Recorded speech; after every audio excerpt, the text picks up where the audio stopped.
It's the Fellowship of the Geek Show, a weekly podcast about comics, the comic book industry, and other geek pop culture. Music courtesy of Manny the Martyr. And now, on with the show!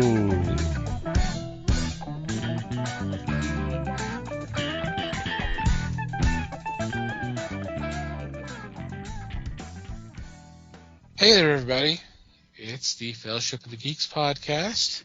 My name is Thomas Chick, and joining me for this episode is Mike Marlowe. Hey, gang. He's partially here. Wow. What else is new, right? Les Webster. I'm partially here, yeah. Hello, all. And Liz Newman. Hello. I'm here. All here. Anybody believe that? Don't you believe it?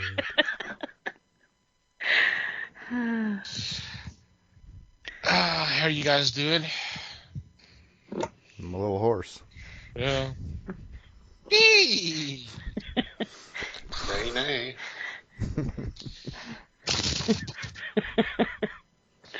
It was all my fault. Last Pluto week. did it. Was all Don't my worry fault. about it.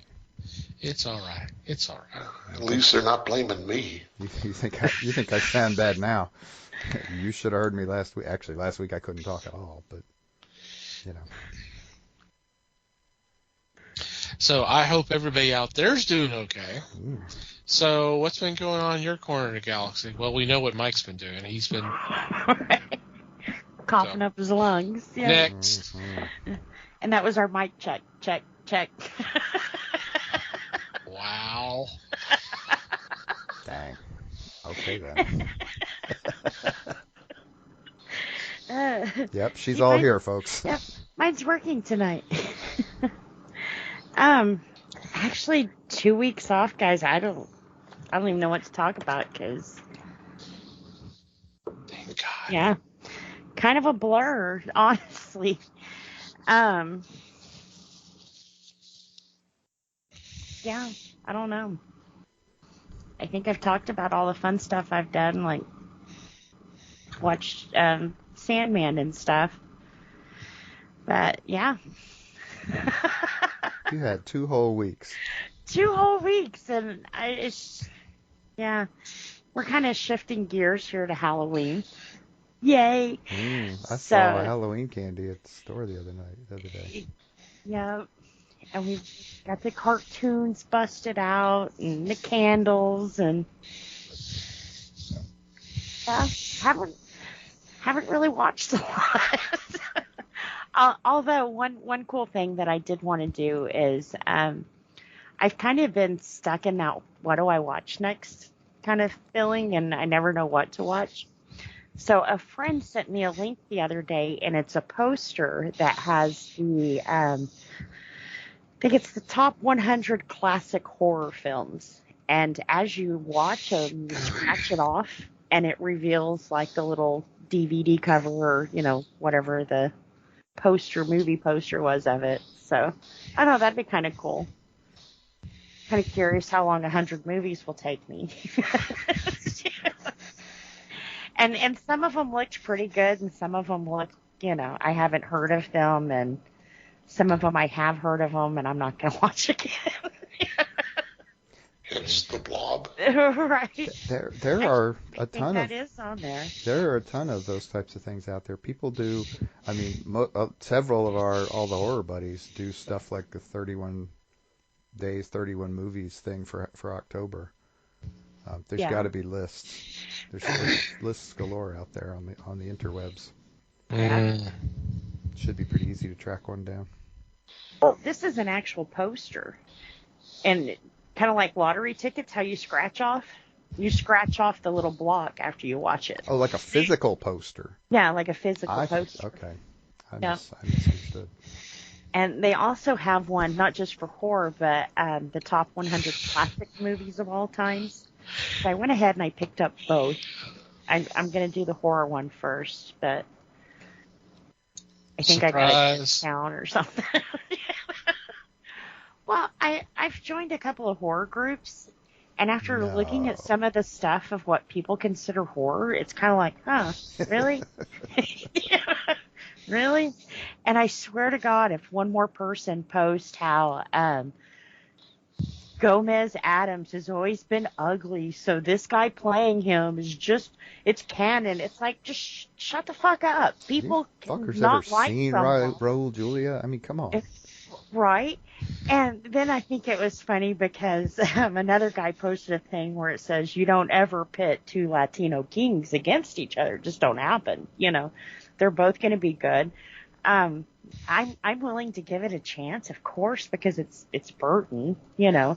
I don't think he would totally screw it up. You know, If he does, he'll screw it up in a way that you don't mind anyway. Right. And I don't care what Gomez looks like. I don't care if he looks like the comic book. I don't care if he looks like Austin. I don't care. You know, I don't care. So I just want to see it. But everyone is entitled to their opinion. I hate it when people try to, you know, be all, well, it was this way. So just shut up and let people feel what they want. Maybe it's not because of the way he looks that people don't like him in that role. You know, come off your horse and find out the reason.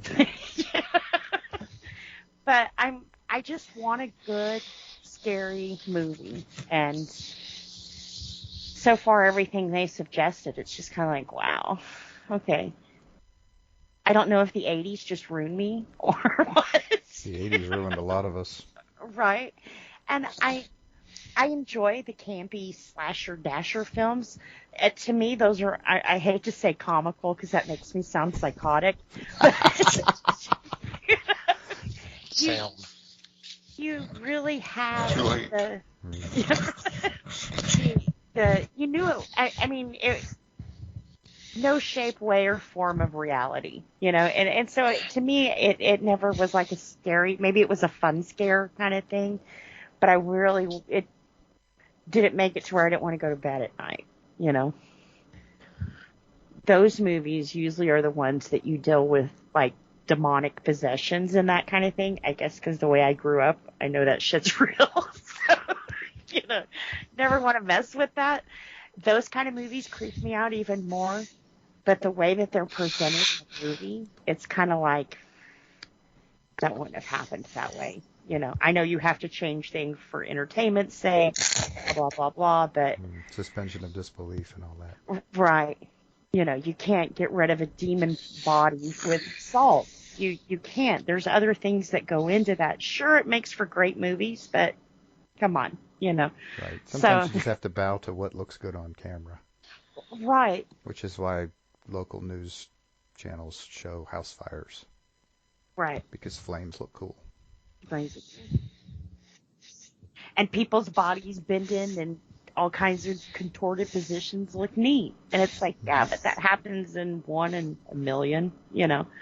So it's kind of, I guess I can separate myself from that where that doesn't scare me either because, you know. But yeah, so any recommendations? If you've seen something that's really just been like scary, and to me, scary isn't gory and just gross. That's just gross. You know, I want a good scare, something that makes you go, holy shit. I'm sleeping with the light on tonight. Good luck with that. Yeah. It don't happen anymore, you know. The older classics were more closer to that scary. And then we got into the slashers, which I said totally cool. That's my main thing I like is the slashers films. But nowadays it's like, how much blood can we put on the screen with some kind of crappy storyline and see if they'll buy it? And I guess I'm not buying it lately. But it's been a while since something good has come out that's been... There we go. Yep. Oops. Have Yeah. you tried Saturday the 14th? I think I have, and I think it was because like Seven Ghoulie or someone like that did it on one of their shows. So I think I've seen it, but not, I guess, without the riff tracks. Is that the right one? Is it a funny, scary movie? Yeah, it's a Yeah. comedy. Yeah. Yeah. Yeah. My opinion is that those actually can kind of ruin it for you anyway, but it tends to do it in a way that I like, so I don't mind. Yeah. A lot of horror fans don't really get into the funny horror stuff because Well, it kind of crosses the lines in ways they don't right. like, and that's fine. I mean, everybody has their own tastes, and that's cool. But Right. yeah, Death shouldn't be funny. It's like, oh, well, sure it should, it absolutely should. would be different if it was real. You know what I'm saying? It's not real, so it's not really, Right. yeah, Yeah. Well, not really scary. some people are. But it's really funny. Some people Yeah. just take themselves too seriously anyway. So, Right. You know. And it makes them feel icky to laugh in those kind of situations. See, and I'm like that weird person that if I, even in Yeah. the most uncomfortable position, I'll be the one that starts laughing. And not because it's funny, but it's because, I don't know, it's just just that like a awkward natural laughter. response. Yeah. Some people react differently. Some people cry when they get to that state, when they get like upset Oh, I or do whatever. that too. And, So then I yeah. look really crazy because I'm laughing and crying.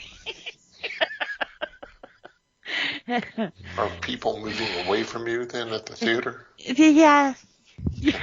But usually that's because Phil's asleep and snoring. Uh-huh. But yeah. No, not a lot from me.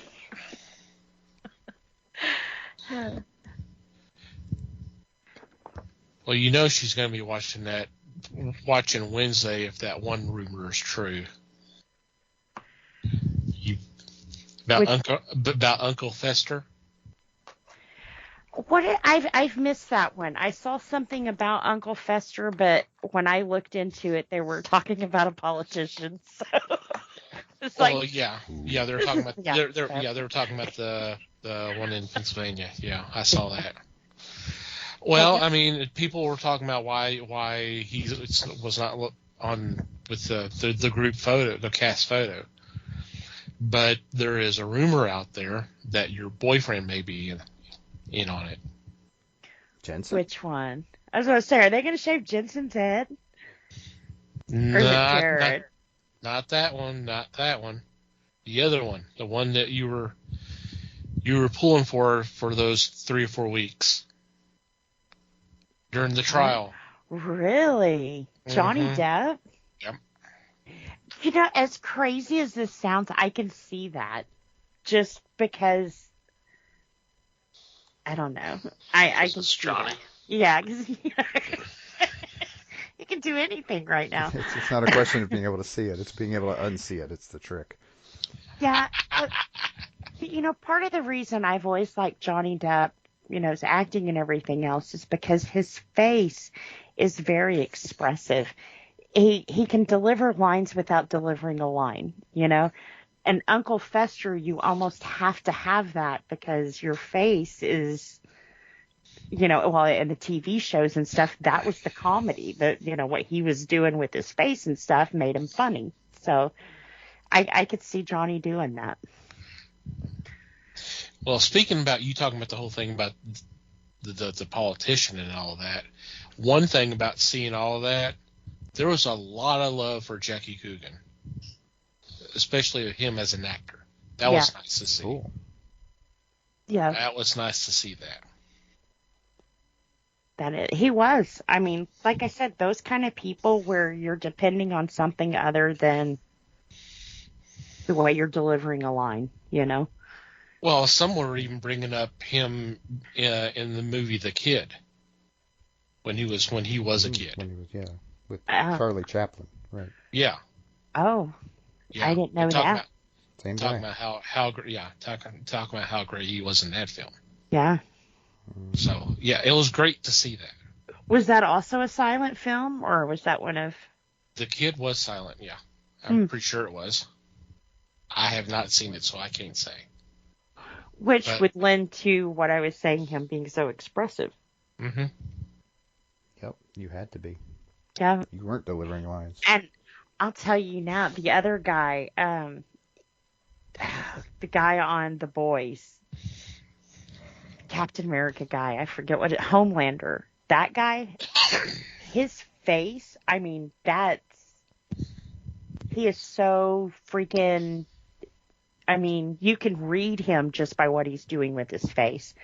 It's weird. I don't know how to describe that, but he's so expressive with his face. It's called acting. That's the deal.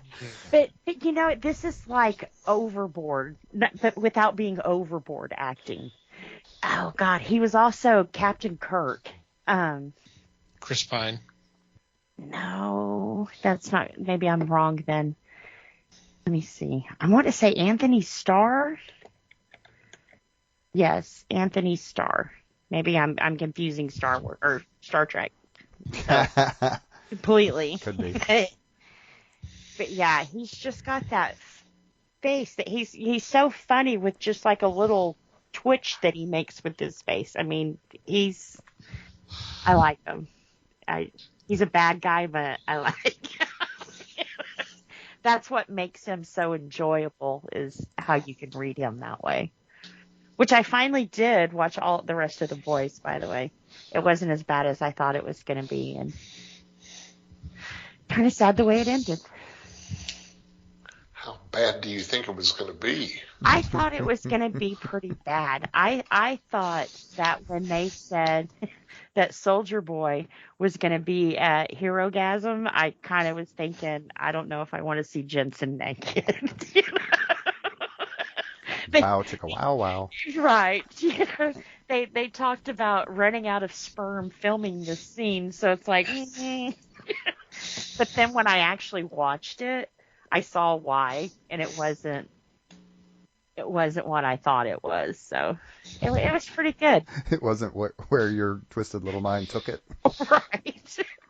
Well, the way that they kind of made it sound to make people watch it, Kripke really pumped that up, and yeah, I didn't know if I was ready to see that. It was weird seeing him in a bad person role, where you kind of cheered when, not cheered, but you kind of understood when they neutralized him again. So, but it was cool the way they did it, because there's definitely a possibility for him coming back. So, but it also freed him up to do his other projects that he needs to get this done.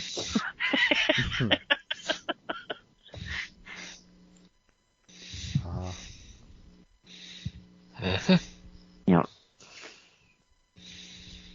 Anything else? No, that's it. Okay. That is what we in the business call a whole lot of nothing. Right. So, Mikey, what did you do the last 2 weeks? I coughed a lot. I'm the one that had COVID. I do not recommend that experience. No bueno. Knocked me on my ass pretty good. Not hospital bad, but I haven't felt that bad in a long damn time bad. Yeah. We're glad you're feeling better, for sure. True. Yep. Me too. You're not even... Not necessarily sounding better, but feeling better. And this is me not having to talk most of the time. So this is my voice is healing kind of as fast as it can, but man, it still takes a while. And even now, I still have to cough a lot. Yeah. They say that lasts a while. It does. So I don't want to be Debbie Downer.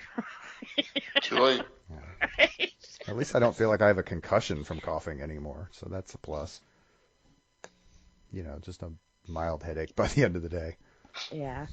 And again, that's with me literally working from home and not having to say words to anybody for 8-10 hours at a time. So there's that. Yeah. Again, do not recommend. Well, we're glad you're getting better. Yay. Yep.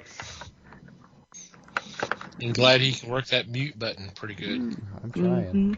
Mhm. Doing my best here. Yeah. Well, I mean, someone can just edit them out. I mean, I don't know who that would be, but I have no idea who would do that. We need to God, yell at our editor. what kind of lunatic where the would take hell has that he job been? on? Jesus.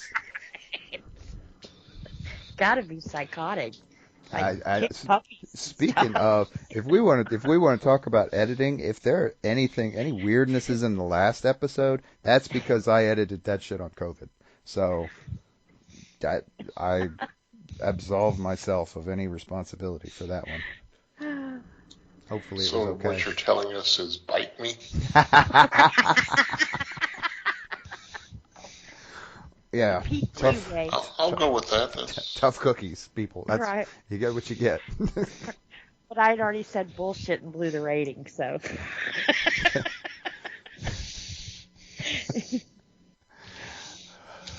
Oh. Yep. you do Yeah. a fabulous job. Uh-huh. No two ways about it. Hey, you don't listen. How the hell would you know?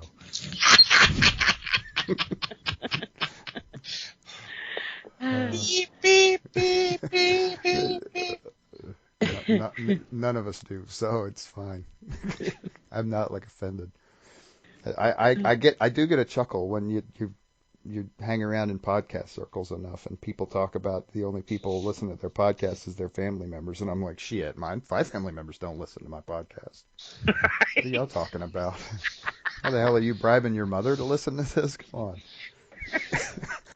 I think I have a few family members that still listen. I'm not sure. Yeah, my kid listened for about a month, and that was about it. And that was just because he was waiting for me to say bad words. Yeah. He finally realized it was an awfully long podcast to be waiting for that. But anyway. Yeah. Phil tried. I will give him that. He tried. He was like, I don't understand what y'all are talking about. That's okay. We don't either. That's It's fine. Welcome to the club. Yeah. It's all Greek to us. I was trying to talk to him about some of the HBO stuff, and he's like, aren't you going to talk to your guys? So it's like, okay. I'll save it. Yeah, we're doing a mighty fine service for Phil. Right. Y'all understand the nerd talk. We take it on so that he doesn't have to. Yep. Oh, but have you watched the new trailer for Lord of the Rings yet? No. No? I have not. Okay. I think they just released it either today or yesterday. I haven't seen it yet, but I heard that it's got Sauron in it. So.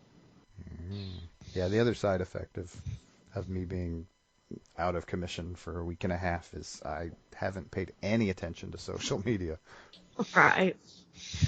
For good I'll or have for to bad. find out. That's not necessarily a bad thing. But No, I don't think so either. But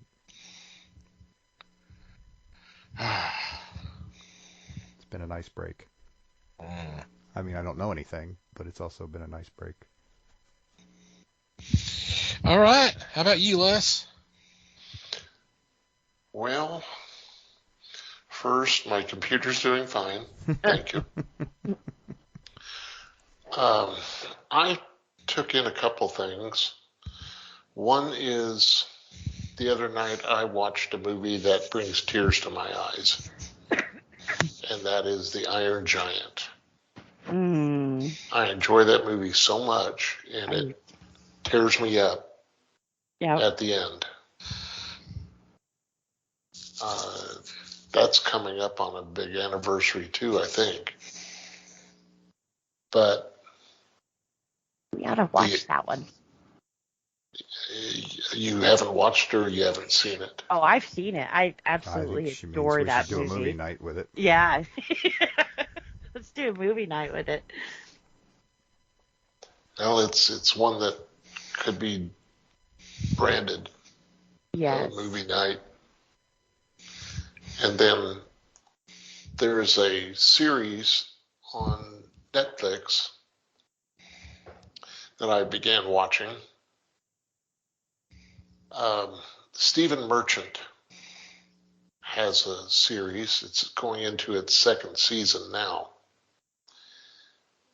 You have the only two names I know are Stephen Merchant and Christopher Walken. This was written by Merchant and another person. It's called The Outlaws. It's a story of people that are serving for the community service because of their arrests or something. And it's funny. It's also got a little crime in it. And the crime part is not funny. So they balance it very well. The first season is 6 episodes, about an hour each. Right at the first of each episode, it's got a little bit of comedy, but then it starts turning dark. I recommend this. This is fun to watch, and I'm just about ready to start season 2, which supposedly I think takes place 5 months after season 1. So try this out. And that's on Netflix? On Amazon Prime. Amazon. Okay. And it's just, Stephen Merchant is a funny guy to begin with. And to add Christopher Walken to the mix is almost genius, because he plays the slow-talking hood like he's done in several of his movies. So try it out. I have to add that one. Well, if you're looking for something to do, there you go. Yeah, 2 seasons, so You could do a binge watch in a matter of hours. a weekend, yeah. Oh, good. Liz will have something to talk about next week. Yeah. It'll be another less pick, and it was good. Now, don't blame me for anything here. Too late.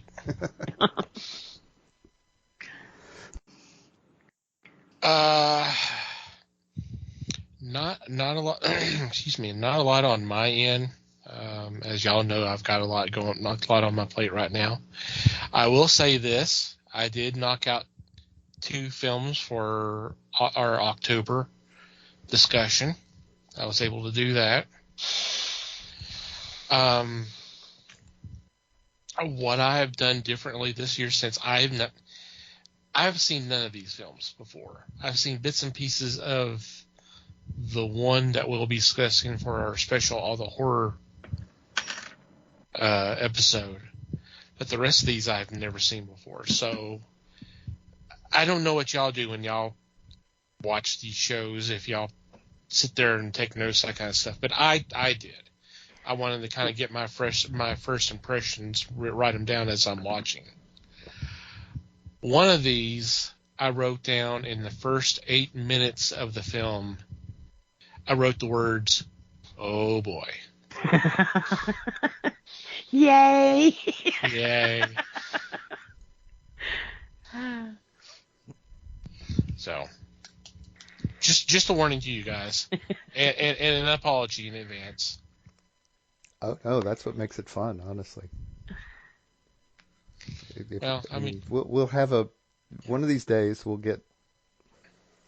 I don't know. One of these days something will happen, and we'll do a month of that where we're picking all like really highly regarded classics, and honestly, it'll be boring. Yeah. Because we'll agree on everything, and that's no fun. True. The discussions are a little boring when we agree on everything. Unless we're agreeing on how bad they are. Yeah. That's a different story. But I like those ones where y'all let me go first. I'm like, this sucked. Who liked this? And then all three of you guys were like, this was good. oh, yeah, it was a freaking cinematic masterpiece. What are you talking about? Only idiots don't like this. I am pretty sure we have never hung you out to dry like that. No. Pretty sure. No. We've tried. So.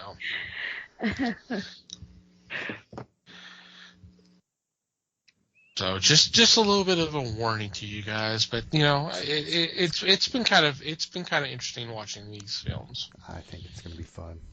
I've watched two of them also, and I think it's going to be fun.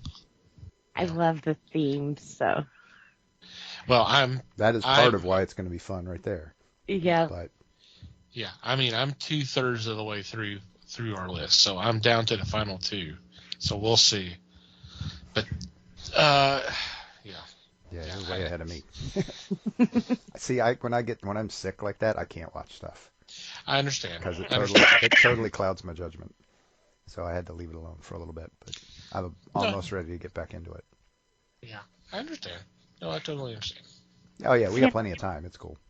Yeah, I wanted to do them so I can get some notes and kind of get them out of the way.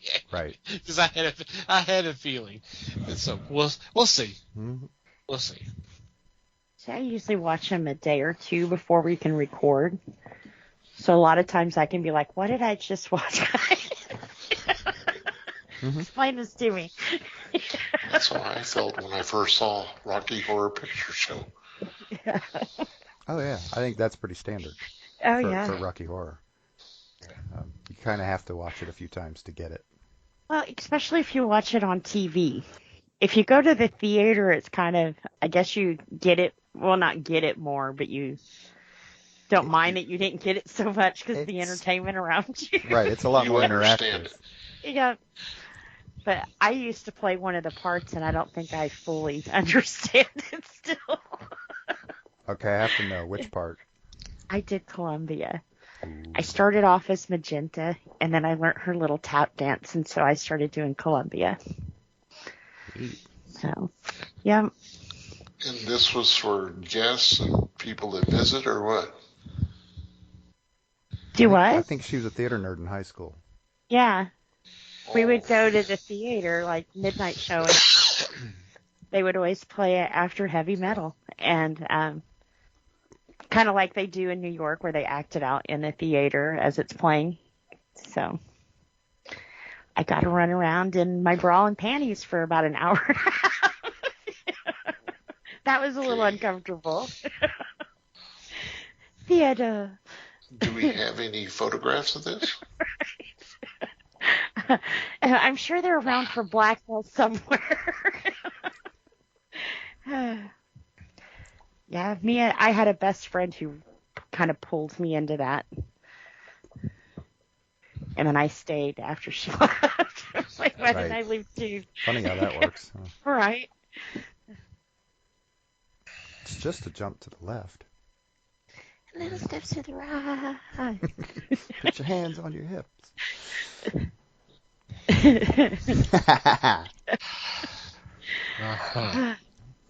Anyway, heavy metal's on Tubi, by the way. Is it? Mm-hmm.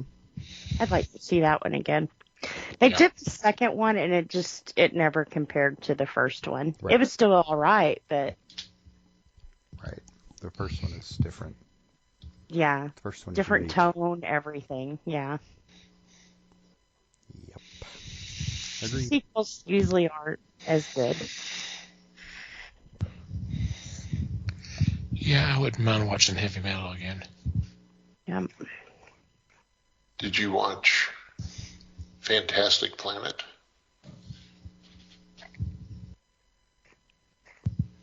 Not Is that in the a one long with time. Shatner? No. Do what, dear? I was thinking, was that the one Oh. that Shatner does? Or You said that, and I thought that Fantastic Voyage there for a second. I don't know. My brain jumped. Sorry. I may be thinking the wrong thing. He takes, like, amazing things in the universe and kind of breaks them down. No? Fantastic Planet was an animated movie, Oh, no. and walked out of there, and once again it was, what the hell did I just watch? It's science fiction, but I don't know where you get science from it, nor fiction. Just weird. I may have to watch that one too. It looks like it's on HBO right now. Oh, there you go. Better watch it quick. Right? Don't tell them how long it'll be there. Wow. With the likes of Barry Boswick, Olin Sewell, the voice of Batman back in the 70s, Hal Smith, Otis. Mm-hmm. Yeah, Yeah, I'm looking at this right now. The poster looks familiar, but I don't think I've seen it. Let's try track It's that down. It's not ringing any bells to me. I'm liking some of the ones they're saying, if you want more like this. Well, that Wow. probably means you'll like this, so Yeah. there you go. Didn't y'all tell me to watch A Trip to the Moon? Maybe not. What year? Golly, 1902. You should, but I don't remember saying it before. Mhm. It's not very long, as I recall. No. But it's interesting. Yeah, I don't seem to remember that popping up in our discussions, but that doesn't mean anything. Right. Somebody ought to take notes or something. Now, counting on us to remember is a bad idea. Yep, exactly. Okay. Before we get into this week's discussion, we'd like to point out that we do have a Discord that y'all are more than welcome to come join us. We post a lot of news items, stuff for discussion, fun stuff, memes, videos, that kind of stuff. We'll have activities like a movie night, or we'll do something, some kind of activity that takes place over a month, that kind of thing, like a daily thing. Sign up for Discord is free. The app is free at any of your app stores. We do have open invitation on our homepage, www.thefellowshipofthegeeks.net. So come join us. Yeah, Yeah. we have fun. And we Very learn true. stuff, too. And cookies. Whoa. There we go. Oh, That was my cup. See? yeah, right. Mhm. Just so you know. Just don't beat the dog, I okay? think the cup has spoken. Mm. Oh.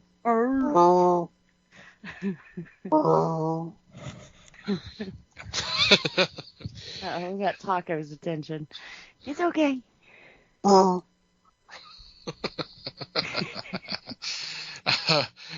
Okay, we're in trouble.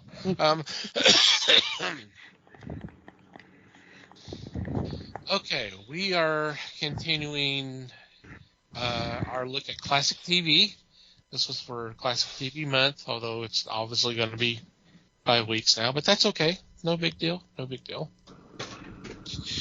This week, we turn our attention to the Carol Burnett Show, which started back in 1967 and lasted until 1978, if I remember correctly.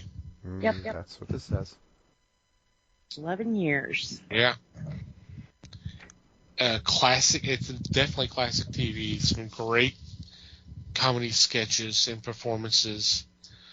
Obviously with Carol Burnett, you had Harvey Korman, Vicki Lawrence, Lyle Wagner. Tim Conway was eventually brought on. I never really paid attention till several years back that he was like a guest star for like half that time, and then they decided, why the hell are we doing this? Let's just bring him on full time. Here. So let's talk a little Carol Burnett and Friends. She's my second favorite redhead. But I knew her because of my favorite first redhead. Her and Lucy were really good friends. Matter of fact, Lucy was on the second episode of her show, kind of, to be there for her. I liked Carol Burnett. You never knew what you were going to get that night. It could be a funny song. It could be a skit. It could be an infomercial. You never knew what you were going to get. Yeah, I mean, I don't know what to say about it. It was one of the good ones. So many guest stars. I think I found myself through a lot of watching it. You wonder, were they stars before this or after, Who, the regulars? No, some of her guest stars that she had on the show. I think it was some of both. Well, yeah, because, a lot of them were Hollywood elite. Yeah. Because it was, in a way, it was kind of like the old Batman show, where it was like, oh, this is a cool thing to do, is to go do an episode of the Carol Burnett show. Mm-hmm. I mean, you may only that guest may only do 2 or 3 sketches, and that's it. But it was usually some really quality stuff. Or heck, half of them, if they weren't in a skit, half of them would just show up in her audience. Mm-hmm. It seems like almost every show she was calling out a big name who was just sitting there watching, Mm-hmm. Because that was another kind of unique thing about her. I mean, I don't know that it was unique, but it was something that was fun that she did, was the beginning. Yeah. Most weeks she would take audience questions. Turn up the lights. Let me see. Yeah. Right. Which is a brave thing to do. You couldn't get away with that now, but yeah, that was a big deal. That was a lot of fun. Yeah, you're kind of opening yourself to trolls if you do it today. Just randos. Well, she did back then. The trolls were different back then. Yeah, I watched a few seasons, and one of the questions was, "What's your measurements?" And I thought she handled it pretty classy.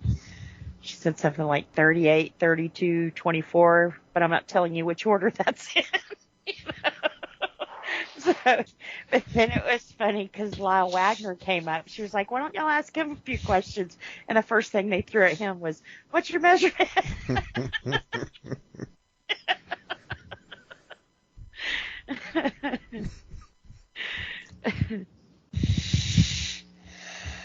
She had good stuff before and after her show. Yep. Yeah. Very highly rated show. Yeah. I think that's another reason that made the show so successful, is doing that made her more personable. Yeah. It's like she built a kind of a connection with the audience. Well, by lowering the lights, she's there with you. Mm-hmm. It makes it seem more friendly. Like she wants you to be there, not you pay. She's happy you're there and let's have fun. Yeah. Yep. She wants to know that you're there. Yeah. I'm happy you're here. Let's have some laughs. Let's have some fun. Let's not think about what's going on in our lives. Let's just have some fun. Yep. And like I said, some of the best stuff happened before the show, I thought it was interesting that to get a show, they had to film it twice in front of the audience. Mm-hmm. And they said they took the best of both and crammed it together to make the episode. And they said sometimes the best was where they were flubbing it up and laughing and, ad-libbing their own little lines into it. And I think there for a while it became like a running thing to see who could make which one break first. Oh, yeah. Well, that was definitely Tim's thing. Yep. Tim was there to just screw up Harvey. Any way possible. Or anybody else who happened to be on the set at the time. True. But mostly Harvey. Harvey. Mostly Harvey, yeah. And I find it even more funny. You get more into it when you see them just totally trying to keep it together from losing it, trying to hide, and they're laughing their ass off. So just to me, it makes it more funny because it's like you're in on part of the joke too. Absolutely. Yeah, laughing is a social thing. Yeah. Which is where we got the idea of the laugh track in the first place. Because we will put laughter in so that people will be more likely to laugh. Yeah. They feel more comfortable laughing because you never want to be the first one to laugh in case it's not funny. You don't want to be that idiot where they're like, what? Why are you laughing? So if you put a laugh track behind it, people are more out to laugh because you're not the first person laughing. You're in on it too. Plus in the older shows too, it was kind of the guide to, okay, this is funny. This is where you can, Right, and ultimately, by the time they started doing it regularly, it was cheaper than having an actual live audience. Yeah. Mm-hmm. So, cheaper that and easier. too. And I absolutely hate with a passion the laugh track they use on I Love Lucy. And it's because you can always pick out that one laugh, that Ricky Ricardo laugh. It's like, why would you record yourself on the laugh track? You have a very distinctive laugh, Why would you do that? Right. So, and the reason is because they had some reason why they had to not do a live audience that day. Well, they would play it with the audience. That's what I was saying. For the audience, it was kind of like their cue to, okay, you can laugh or you can clap now, or, they flash the signs, applause, applause, applause, So the laugh track was to kind of get the audience into it more. That way, if the audience didn't find the joke funny with the laugh track, it was kind of like, oh, we were supposed to, So some of them, they used both, the audience and the laugh track behind them. That way, you could go from recording in front of 20 people to make it sound like you recorded it in front of 100 or whatever. Yeah. Right. Which was kind of neat with the Carol Burnett show. The way that she would show you the audience, she showed you how many she recorded it in front of. Mm-hmm. There's always a lot of people there. That's. Well, tickets were free. Yeah. Well, live performances are hard, especially with comedy, because sometimes you just don't know, are they going to get this? Are we going to piss people off with? Is this going to be the one that we finally, with Carol Burnett, I kind of looked at it kind of like Saturday Night Live, because she dealt with a lot of trendy topics at the time, big movies, big movie stars, things that were current news was also on her show sometimes, and they were laughing at it. So, she got away with making fun of Gone with the Wind. So, That was a 30-year-old movie even then, though. Right, but you know what I'm saying? They kind of they parodied it, and yeah, nothing was off limits. Everything was funny. It was in the age where I don't give a fuck about your feelings because it's funny. And she did. She set the rule, and that was it. Bug's not liking it. Bug's not a big fan of Carol Burnett, No, unfortunately. She's not. She's a Lucy fan. Well, Liz brought up Saturday Night Live, which was similar in the way that it too was taped twice before they did a program. And I've taken a tour of the location where it was originally done, and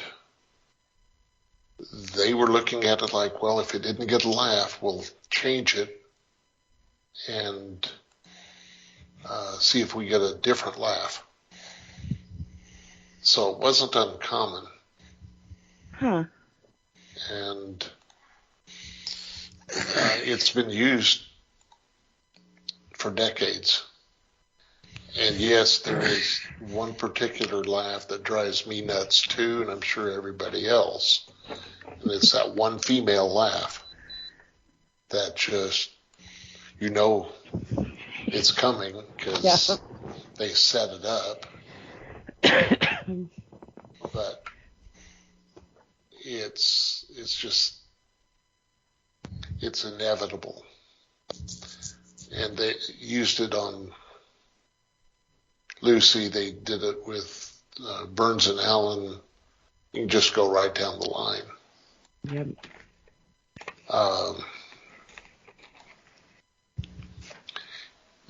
Burnett was amusingly great.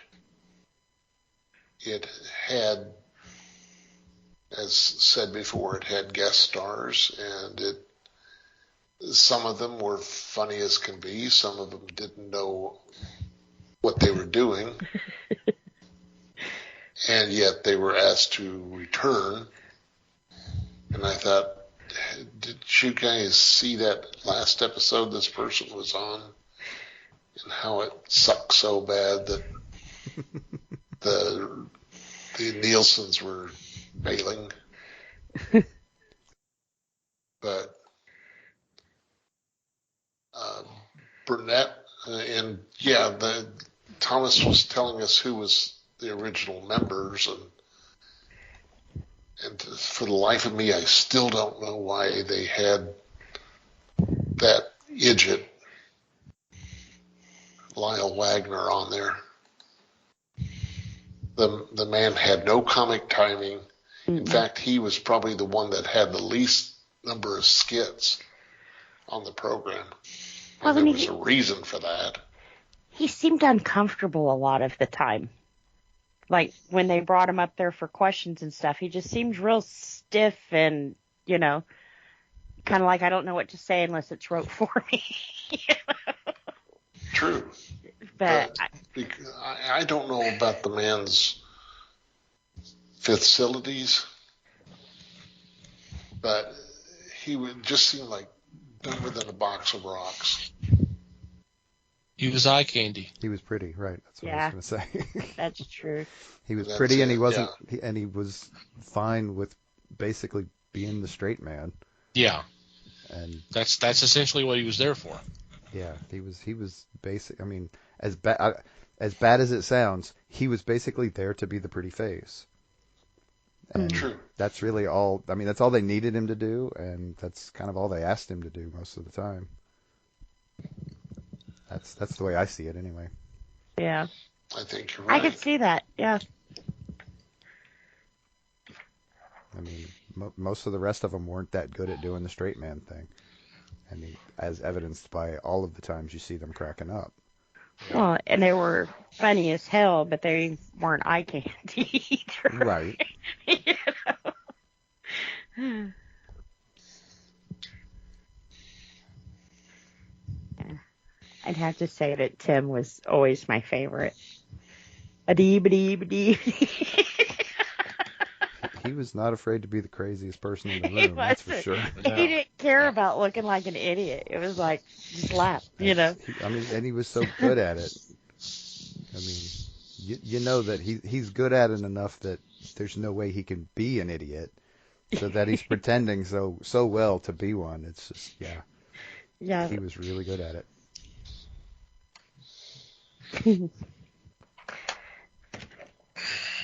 So, favorite episodes. Or skit, I should say.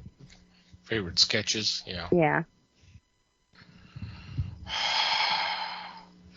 I still to this day laugh at the dentist sketch with Harvey and Tim. Where he keeps accidentally injecting himself with The Novocaine. with the Novocaine. So yeah, that's one of them. My all-time favorite, of course, is the spoof with Gone to the Winds. Even now, before I think of the classic, when someone says that, my mind goes to Carol Burnett standing there in those drapes. Saw it in the window, and I had to have it. Had to have it. But I also liked the one with Bernadette Peters and The Exorcism. That one was pretty good. Tim Conway was the priest. Well, he used to be an exterminator. But this movie down at the picture show was really popular, so he decided to become an exorcist instead of an exterminator. But just Bernadette, the way, she was funny as hell. It's kind of easy to act possessed. You can do and say whatever you want, but she had it nailed. It was pretty good. No, it's all right. It's all right. How about you guys? I don't know that I could narrow it down to one, honestly. Yeah. Too much goodness. Yeah. A lot of goodness. Boring answer, but also too much goodness. Yep. I'm going to step out there and say the episode or the skit with Conway talking about the circus act, The Elephant with Two Trunks. Oh, that one. Yeah. Yeah. You can find that on YouTube. Yeah. Thank goodness that's on YouTube, because that one makes me laugh every time.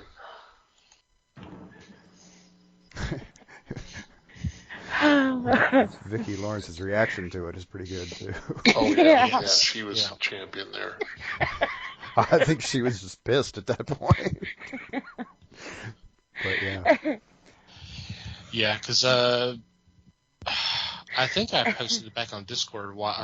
This is a long time ago, but I saw an interview with her regarding that sketch, and she talked about the fact that this entire time she had been told, you're not supposed to crack up, you're not supposed to, Tim's going to throw anything at you, but you're not supposed to laugh at it. Just you try.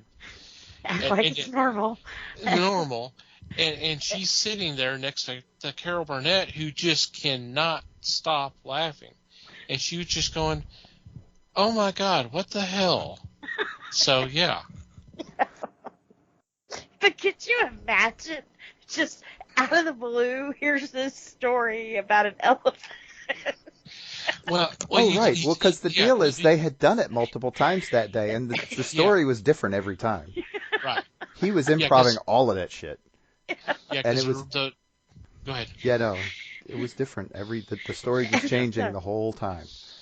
Yeah, the original story was like it was an elephant and a monkey that were in love with each other, if I remember correctly, or it was something along those lines. And then that was the early taping, and then the second taping was the Siamese elephants, where their trunks were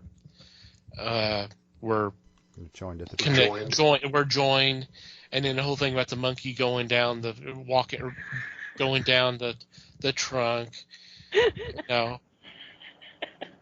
See, you're cracking Liz up just telling her about it. Yes. and if one sneezed, the other one's eyes bulged out,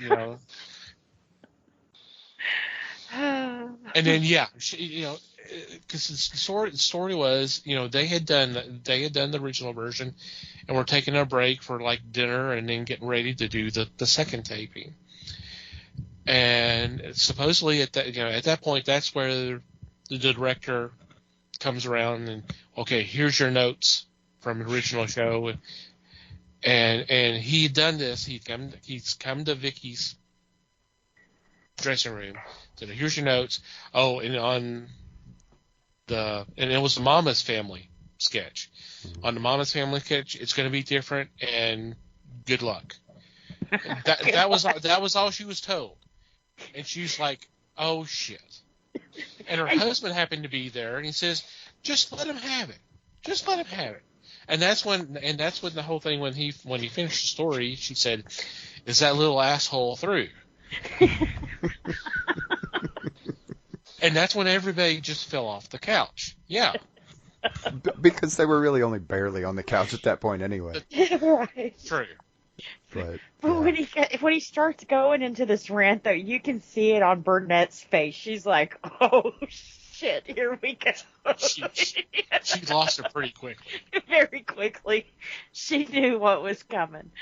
I think she put her head down for half of it because she was just... Well, Dick Van Dyke was over on the opposite end. You never saw his face during the sketch. Oh, yeah, he just kept it in his hands the whole time. He's like, he just turned away from the audience. He's like, I just can't do it. I just can't. I'm out.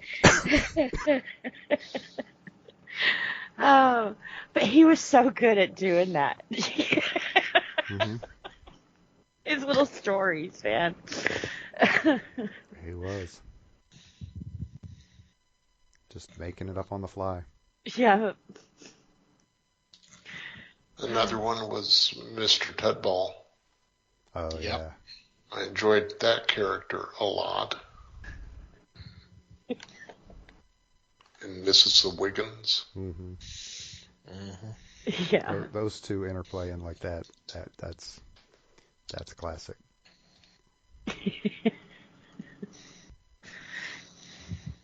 Yeah, definitely comedy gold for sure. On a lot of different levels. And it kind of surprised me when I was looking up just a few things about Carol Burnett. A lot of people was like, why did Lucy hate Carol? And it was like, no. I don't know if that was a rumor or what, but my understanding was when Carol first was getting into all of this, she met Lucy, and Lucy was like, hey, we need to have drinks sometime with each other. And yeah, sure, let's meet, let's talk. And from that day on, they were like best friends, Lucy kind of told her, this is who I know, this is what I do, So I don't know why a rumor like that would even start, Somebody trying to sell a headline. Yeah. And when you have two very, very powerful women like that, I mean, the time that they came up, it wasn't common for women then, and they stepped in with a roar. Here I am. Red hair, look at me. I am here.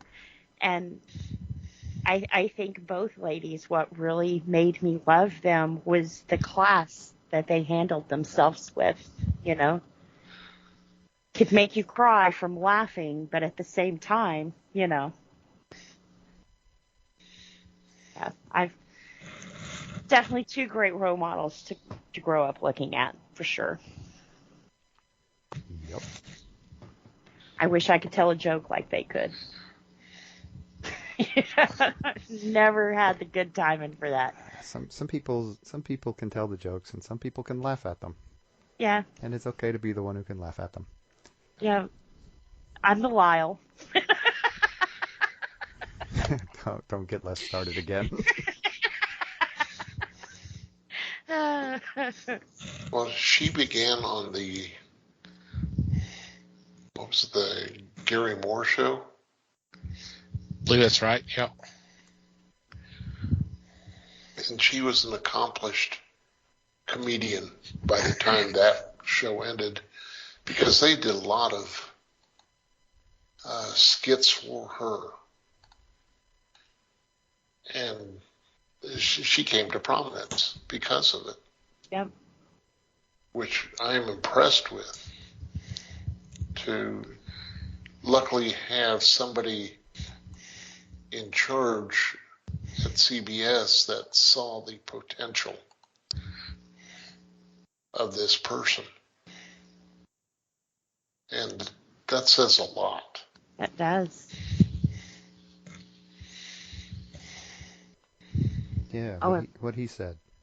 Yep. Harumph. What? well, one other thing I didn't know until here recently, she was born and raised San Antonio. Yes. Hello, Texan. Yep. And I think also, didn't Carol Burnett pretty much just make Vicki Lawrence? I don't think Vicki. I believe Pretty this much. was kind of her first real gig. Yeah. She was like 19 when the show started. Mm-hmm. Right. Yeah. So, pretty much. This show made her, for sure. I mean, Yeah. obviously. She's another one. Hilarious. Yeah, You know. obviously she had talent, so that helped. But yeah, And can you imagine wanting to do that kind of thing and the first gig you land is with Carol Burnett? And you're a redhead too? Hell yeah. You know? You got it, you know. That was definitely And a she good was a break. recording artist. Oh yeah?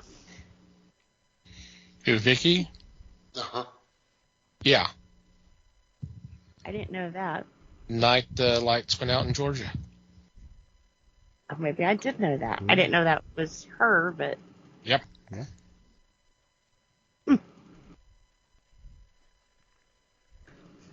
very Yeah. cool. Yep. She, you know, Carol was blessed by incredible talent, but she had a lot of great people around her too. Mm-hmm. Yeah, she was Not good only- at spotting talent in others also. Yeah. She was.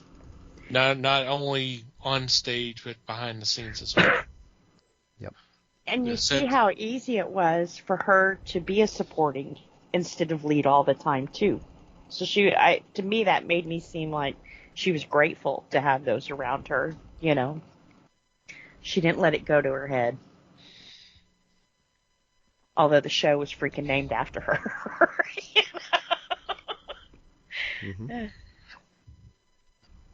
I think anyone who can remain in an industry that is so unkind and unforgiving for 11 years and still come out of it as sweet and humble as when you went in says a lot about a person's character.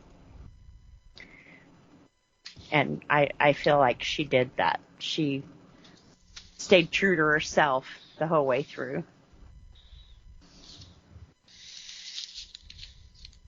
Sometimes fame goes to the head, you know, and shows start getting canceled. I think that she was willing to keep trying new things was a big part of why it lasted as long as it did too. Yep. Yep. She wasn't always complacent. She didn't just do the same thing all the time. Yep.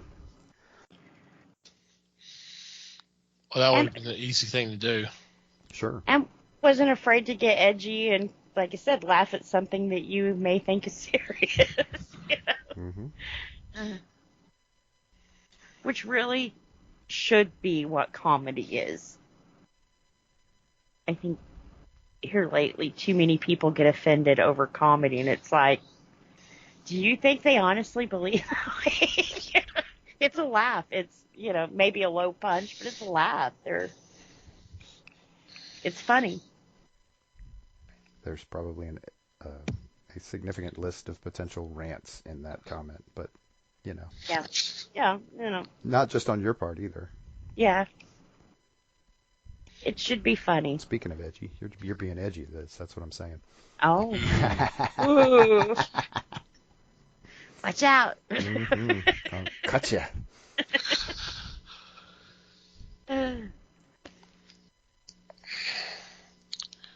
Oh, any final thoughts before we wrap this up and take a quick break? Definitely check this out. I believe all the episodes are on YouTube, but I know MeTV was showing them. They still are. They still are? Every weeknight. Yeah. Last time I looked, anyway, which was only a couple weeks ago. So. Okay. I was watching it on Peacock, and it Okay. has all 11 seasons, I believe. Okay. There you go. Yep. It's one of the most highly rated TV comedies of all time, and it is so for a reason. Yeah. Yep. And I think it still stands today. It's still funny. Although at the time, like I said, sometimes she was dealing with things of the time or, something popular at that time. It's still funny today. It's aged well.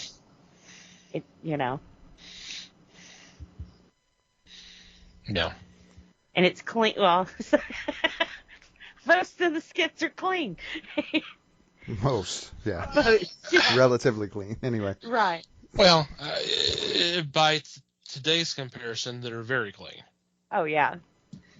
And if it ever did get risque, it was never an in-your-face kind of way either. So. Right. It was a family show for sure. Yeah. So definitely check it out if you've not. I mean, if you had, it's probably about time for you to check it out again. Especially with everything that's going on in the world. Everybody can use a laugh right now. Yep. Sit back and forget. Yep. Think of a simpler time. Mm-hmm. And if you don't watch any of them, at least watch the Gone with the Wind episode.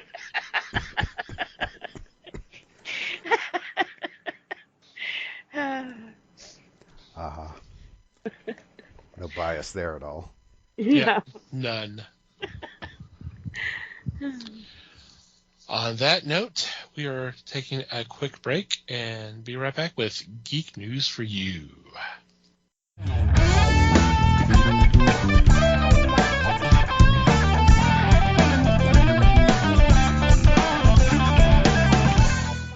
And we're back. It's time for Geek News for You. This is where we take a couple of news items and bring it to the table for discussion. This week, it's Liz and myself. Liz, would you like to go first? Sure. This one I thought was pretty interesting. We've talked about John Hughes a lot on this show and the wonderful contributions he made in the 80s. And one of those movies was Ferris Bueller's Day Off. Say that 3 times really fast. Of course, it's made Matthew Broderick what he is today. And God, I can't remember his co-star, Jennifer Grey. Kind of they're starting out. This will actually take place during the same time period as that movie. They're going to do it. Let me back up. They're going to do a spinoff of Ferris Bueller's Day Off. This will take place during the same time as the movie, which I believe was 1986. And part of Ferris Bueller's Day Off, he gives his keys to 2 of the valets to park his dad's, was it a Ferrari? Is that the way you say it? Ferrari. There we go. Yeah. I can't even. Ridiculously expensive car. Right. And this is actually going to spin off on those 2 because in the movie we see that something happened. The valets did something to the car. And this will kind of be the spin-off of what happened during that time. So it will go side by side with the movie.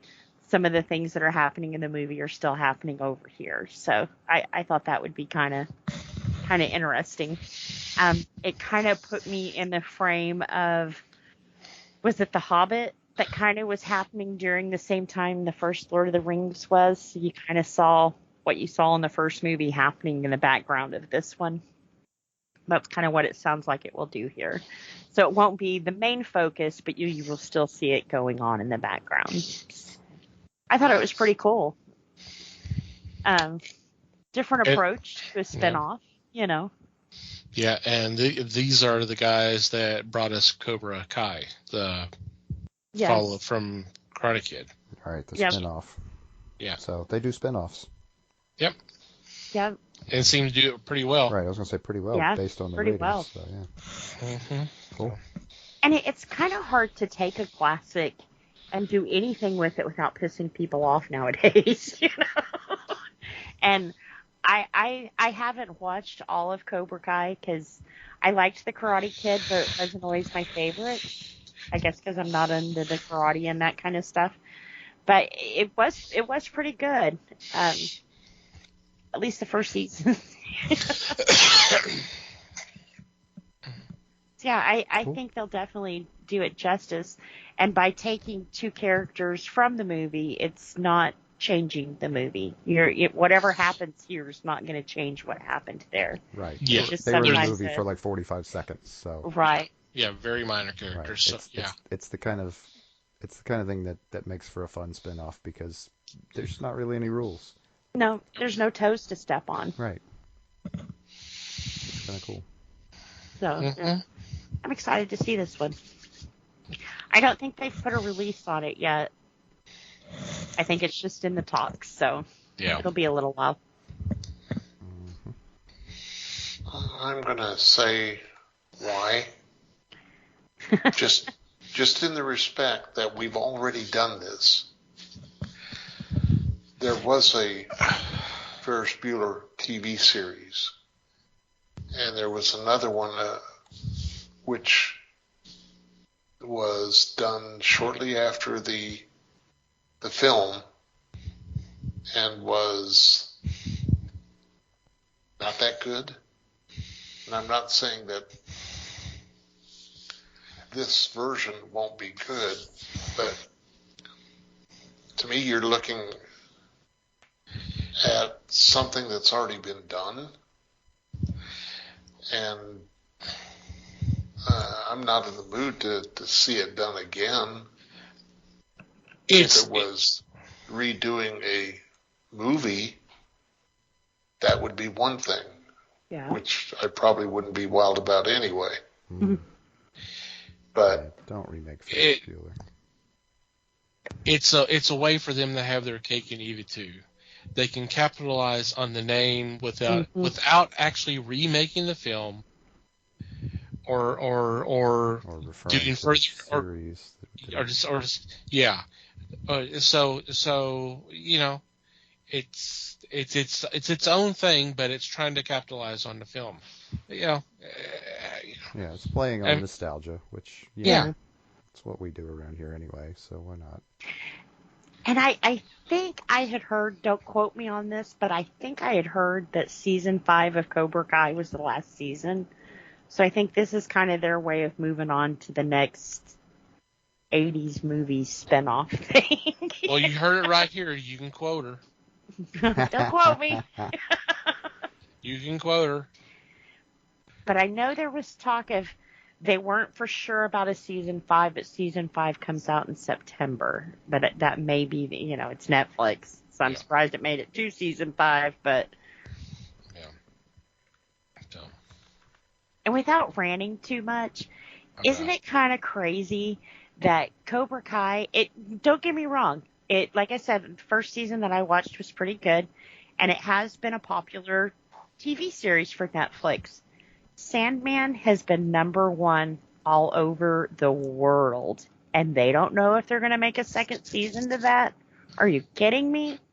Do you not like success? I think we've pretty well proven that Netflix does not like success.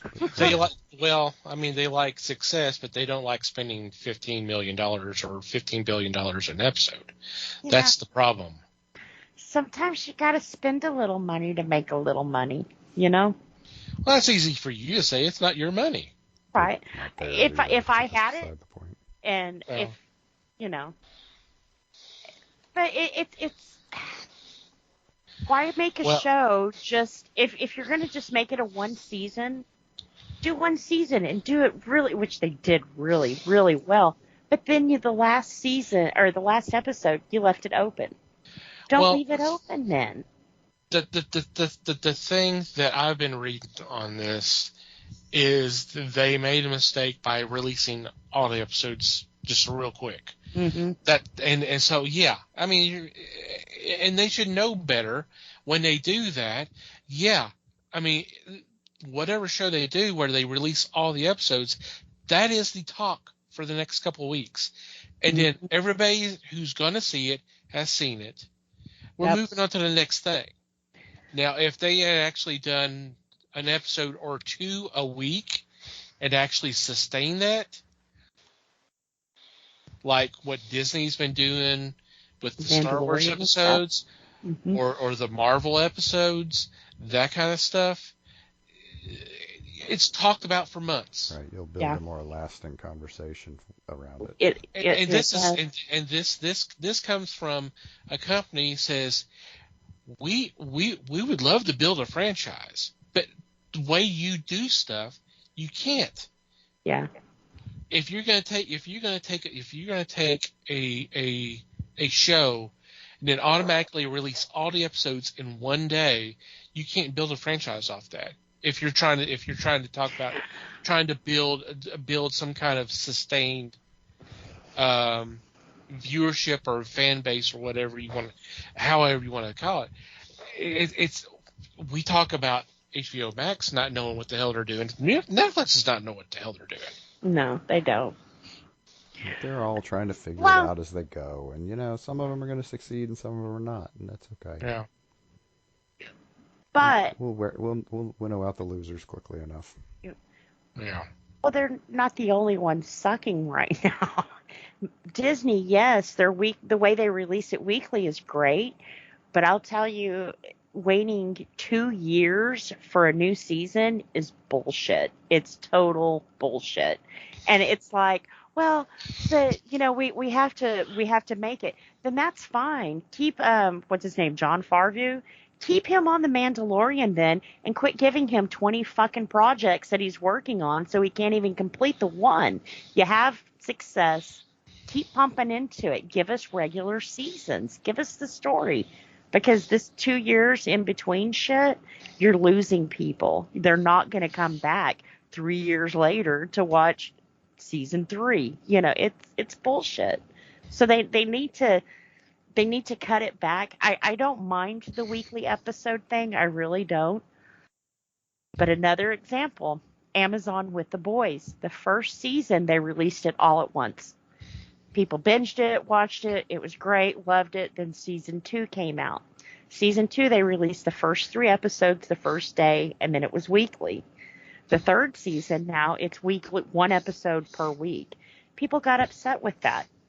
It's like they forgot the second season that was weekly too, and why didn't you release it all at once?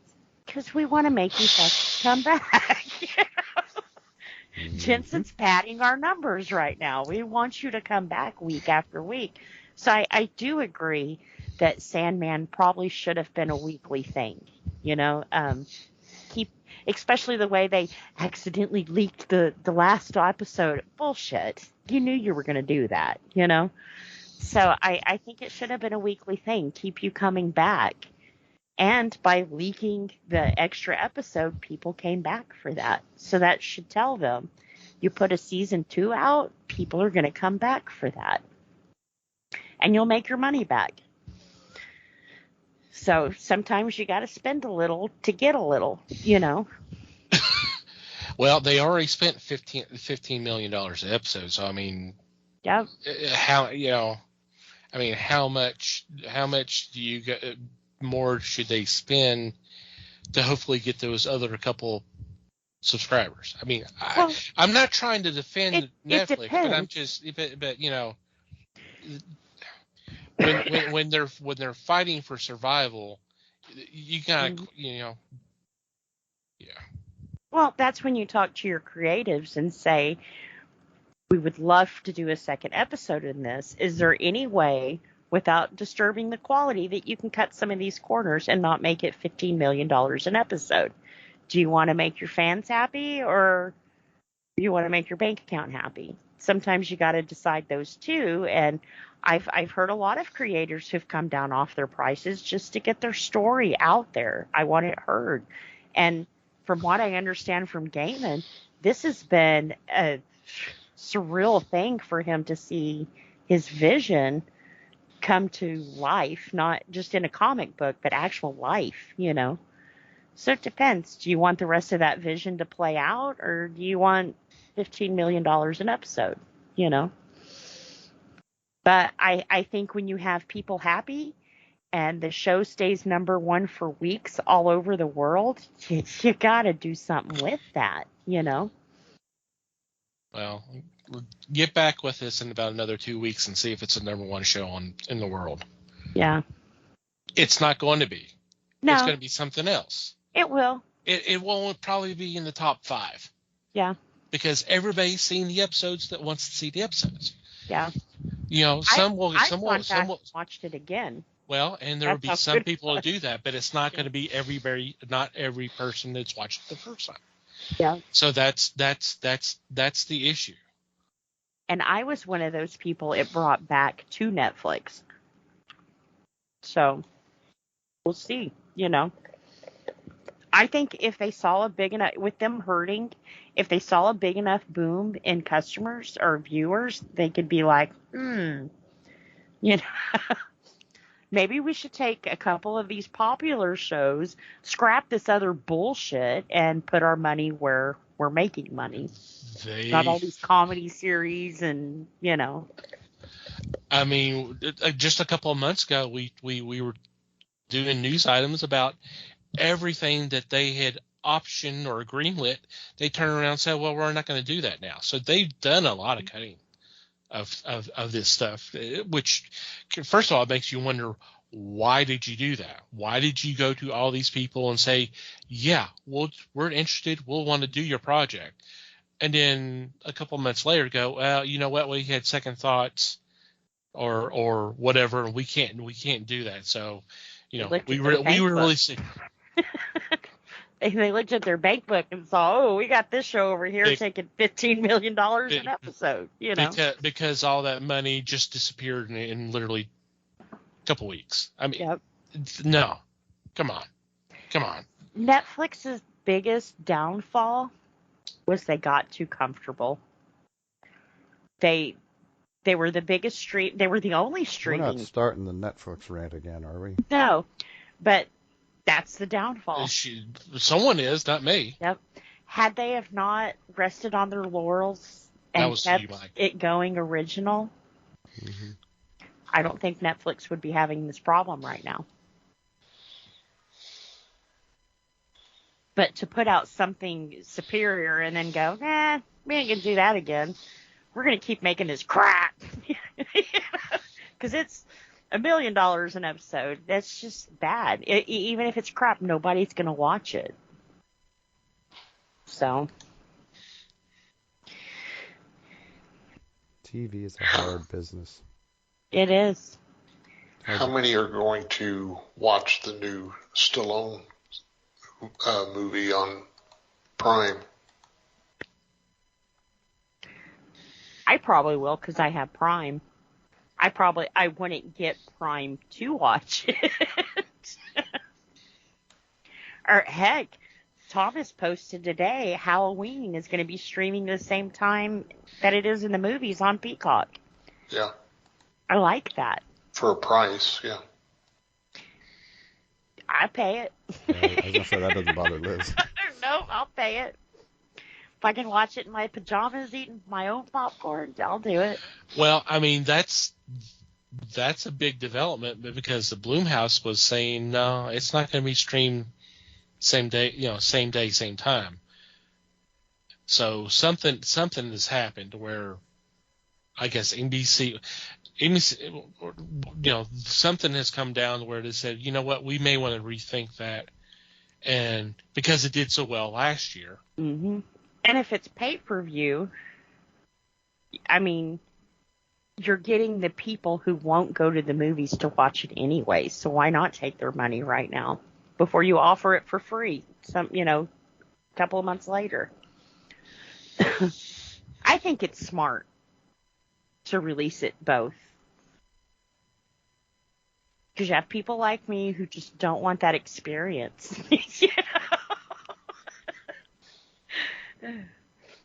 I mean, I don't mind watching movies at the theaters. I just hadn't done it for a long, long time, and I really don't have that big desire to go to the theater.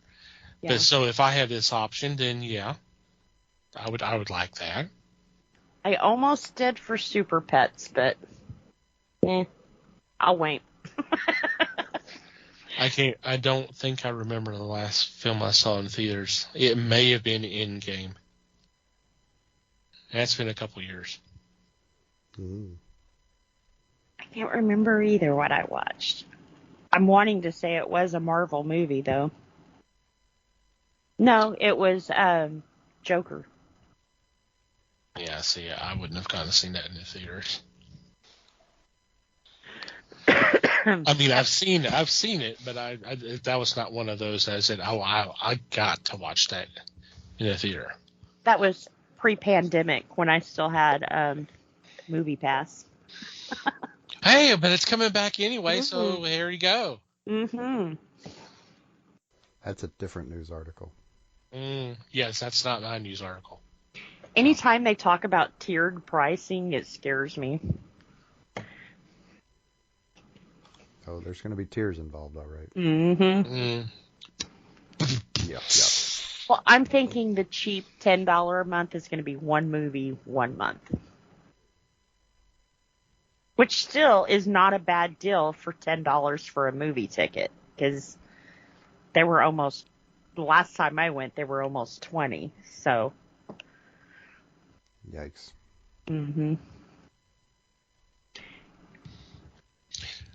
Okay, well, speaking of streaming, my news item is that Paramount Plus has agreed to be part of a bundle with Walmart Plus's membership program. Yeah.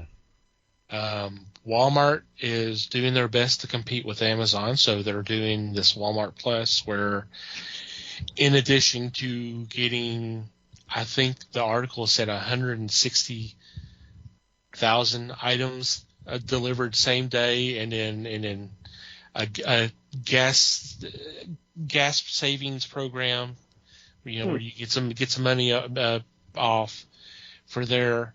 But they're also wanting to put together like a bundle of streaming services, and for this one, it's actually going to be what they call the Paramount Plus Essential package, which normally costs $4.99 a month. So it'll be part of Walmart's package, which is for $12.95 a month. So, and it's the tier with commercials. Just saying. Yep. Well, yeah. And it does not include the live CBS local stations. Mm-hmm. But it does provide NFL and UEFA Champions League games. So There you go. Yeah. So I mean, it's interesting that Walmart really wants to see itself on the level of Amazon. From what I have seen, there's I use Amazon. I do have a Prime account with them.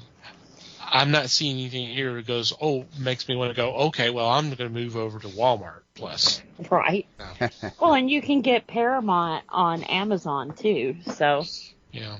Not for free, but, Sure. So it's going to be interesting to see what else Walmart gets to sign up for this kind of package. Some of this dropped a couple weeks ago just as we were finishing recording, but no one had actually stepped up and said, yes, I want to be a part of it. This actually came down a few days ago. So, like I said, it'd be interesting to see who else wants to be part of this. But and you also get up to 6 months of free Spotify. Spotify Premium. Well, Amazon just offered, if you have Prime, they will pay for Grubhub. So, if you have a subscription to both, you can save a little bit of money that way too. So, Interesting.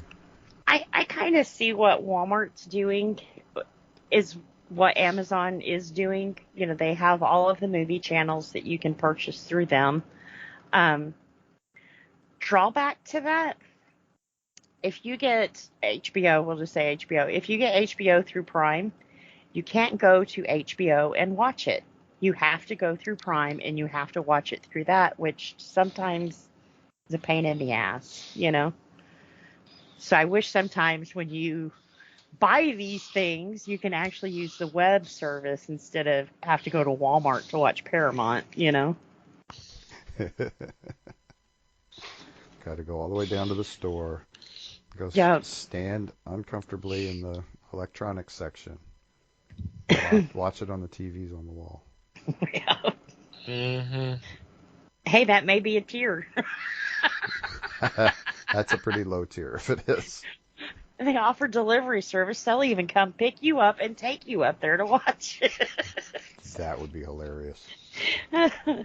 By way of Omaha. Yeah.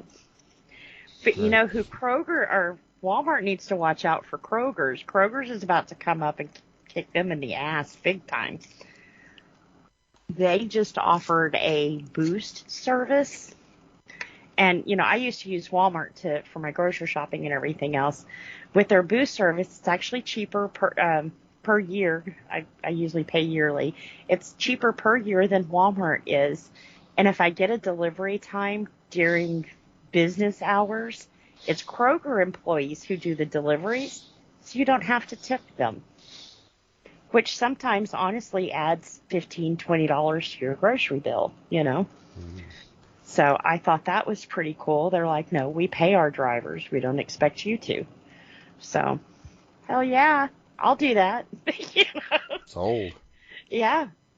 And now since Instacart Instacart still will deliver after hours for Kroger, but I didn't like using Instacart because, in case you guys didn't know this, if you have a Kroger's card, when you shopped through Instacart, you couldn't use your Kroger's card. So if green beans were on sale for 37 cents, you had to pay the regular price of $1.07. No big deal. Okay, whatever. But your Instacart shopper is going in there and they're using their card, so they're getting your fuel points, but they're getting that can of beans for 37 cents that you paid $1.07 for. So that's automatically 70 cents that your Instacart driver has made off of you grocery shopping, which, hey, that's good. But then you expect me to turn around and give you another $15, $20 tip when you've made that scanning your Kroger's card on my groceries. So to me, that's double dipping, and that's not fair.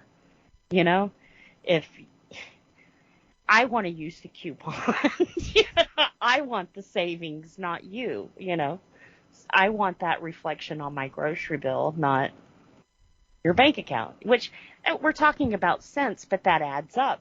What if I got 10 cans of green beans? That's $7, So, yeah.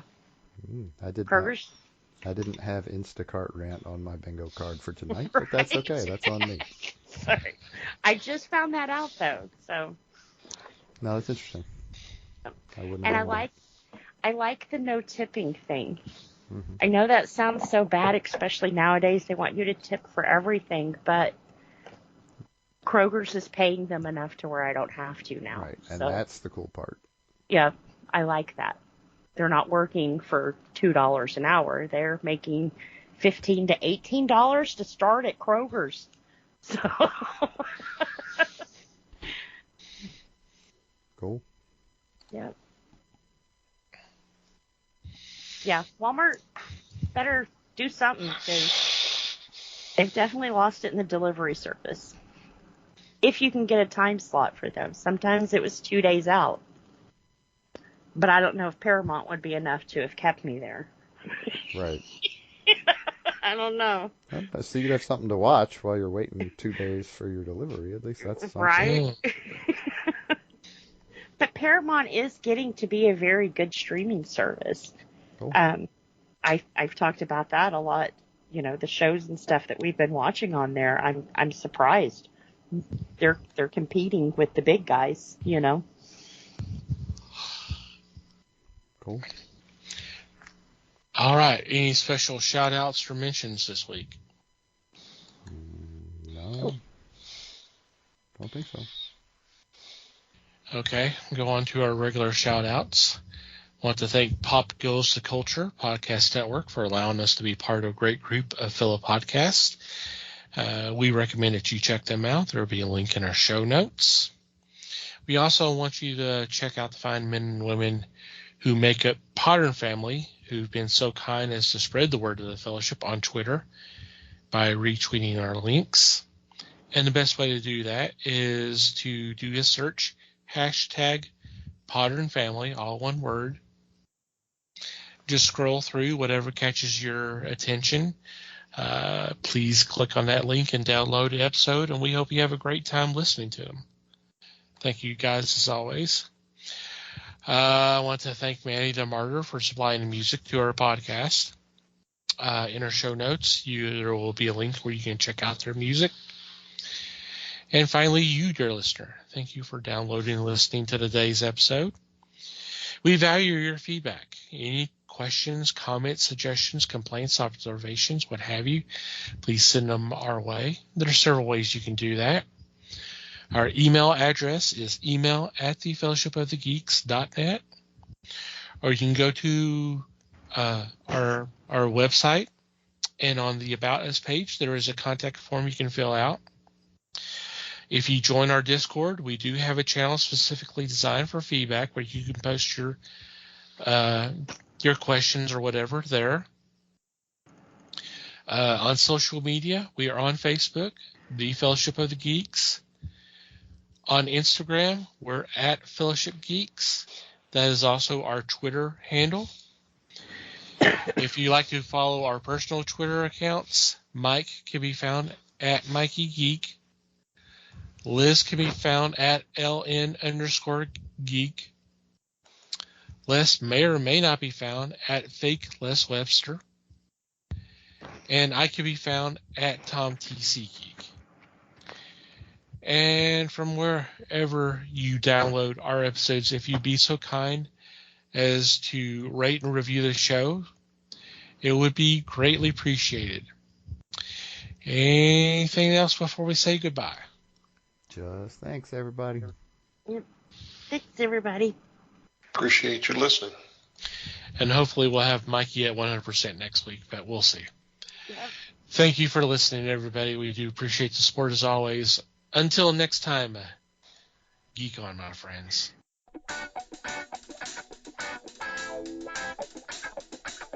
We thank you for listening to the show. Comments, suggestions, and questions can be sent to email@thefellowshipofthegeeks.net. You can follow us on Facebook at The Fellowship of the Geeks and on Twitter at Fellowship Geeks. Until next time,